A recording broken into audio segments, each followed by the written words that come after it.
ไปคุยเรื่องงานก็โดนห้ามไม่ได้ima ka borjonga ima ka jingsta ngawan shamida ka minsimba jingya hinraya ka jingya jong mei ngayo jingya ki jingba kla jong aki krau barpong hinre ka jinga ai jong ka jingya peiba ka jingyam jong ka jingya ta jingya snow hinre ka jingyam jong me ka pilong jingya jingi to khui dang try da ka jing sine to benim yang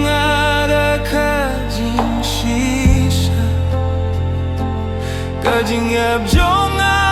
to shaha kajingya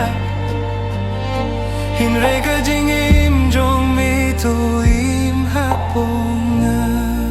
jingbin khui riang a ka don ha me try kajingim tim mai ka mi na me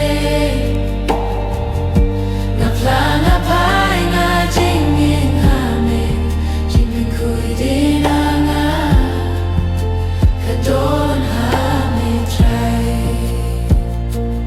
habang ahap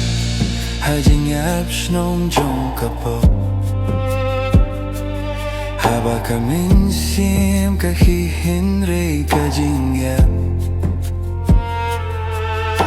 me korya nga hinre me kinrya kajing ko jong me kalong kajingim kajingap kamlong kajingap shisha haba kajingap kapai shame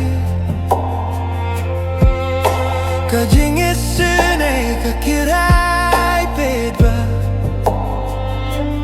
kajingap kajop hinre me jop ya kajingap try shemya kado no jonga